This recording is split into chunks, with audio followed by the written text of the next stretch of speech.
जय श्री राम। परम प्रेम मेरे भाई बहन, श्री नरसिंह चतुर्दशी का पावन व्रत 11 मई 2025 को है। हम सभी को अवश्य मनाना चाहिए। बड़े ही दयालु हमारे प्रभु नरसिंह नारायण हैं।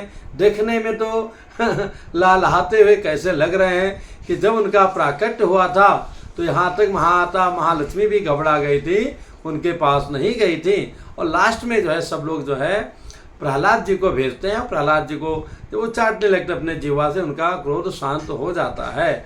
बड़े ही दयालु हैं। ऐसे भगवान की आराधना हमें नित्य करनी चाहिए। नित्य नहीं कर सकते हैं तो जब भी जीवन में विशेष संकट आए तो हमें करना चाहिए। आजकल लोग, हमारे आचार्यगण भी थोड़ा ध्यान नहीं देते हैं।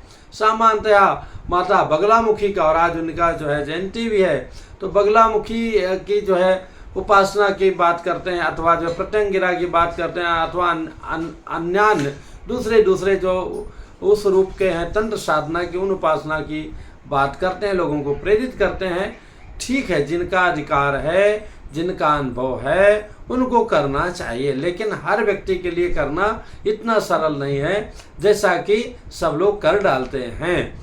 तो मेरे भाई बहन, जीवन में जब भी कोई विशेष संकट आए, लगे कि हमको जेल हो जाएगा, हम निर्दोष हैं, अथवा हमारा घर टूट जाएगा, अथवा मुकदमा में हम जो असफल हो जाएंगे, कोई भी विशेष कार्य के लिए अब विशेष आराधना अच्छे कुशल आचार्यों विद्वानों से कराना चाहिए। लेकिन स्वयं भी हमें यहाँ तक आया पद्म पुराण के उत्तरखंड में इनकी कि जो भी व्यक्ति सामान्यतया व्रत भी रहेगा तो उसका परम कल्याण होता है। पर व्रत रहने के साथ हमें इनकी पूजा अवश्य करनी चाहिए। मध्याह्न काल में पूजा का विधान बताया गया है। भगवान स्वयं प्रहलाद जी को समझाते हैं कि अच्छे विद्वानों को बुला करके और वित्त साठ मतलब कृपणता नहीं करके, और हमारा बढ़िया से सुंदर मंडप बनाना चाहिए, पीले कपड़ों से सजाना चाहिए, और वहाँ विधिवत जो है पूजा कराना चाहिए, हवन इत्यादि कराना चाहिए।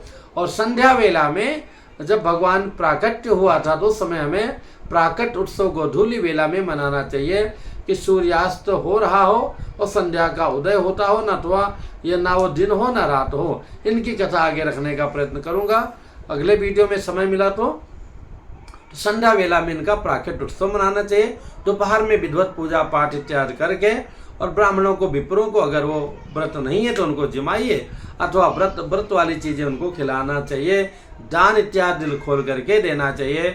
और ऐसा करने से भगवान श्री नरसिंह नारायण के साथ ही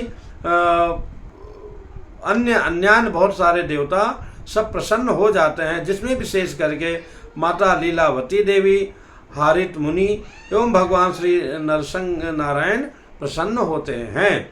और जैसे कि हम एकादशी का व्रत करते हैं, अगले दिन हम, हालांकि किसी भी व्रत में अगले दिन ही हमें पारण करना चाहिए, तो अगले दिन हमें फिर पारण करना चाहिए। और जिनका पूर्णिमा का व्रत रहेगा यानी कि 12 मई को, उनको पारण करने की आवश्यकता नहीं है, वो केवल तुलसी दल भी ग्रहण कर लेंगे तो उनका पारण मान लिया जाएगा। तो मेरे भाई बहन, नरसिंह भगवान की दयालुता हम सभी के समक्ष है कि वो सब कुछ भूल करके और अपने एक प्यारे से बच्चे के भाव से इतने आविर्भूत हो गए कि स्वयं जो है, और उसके विश्वास से खंभे से भी प्रकट हो गए।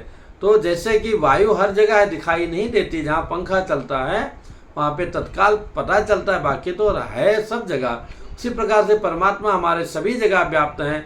जब भी हम भाव से बुलाते हैं तो कभी किसी न किसी रूप में वो अवश्य आते हैं, और आते क्या प्रकट हो जाते हैं। वो आएंगे तब जब वो दूर होंगे, वो तो हमारे साथ हैं, वो हैं। जब तक राम अंदर है तभी तक वो व्यक्ति जीवित है, वो जहाँ फिर राम जी निकल गए तो फिर वो मरा हो जाता है। तो पुनः आप सभी लोगों को नरसिंह चतुर्दशी की बहुत बहुत शुभकामनाएं। मन में कोई दुविधा हो कमेंट्स कीजिएगा, बताने का प्रयत्न करूँगा। जय सिया राम।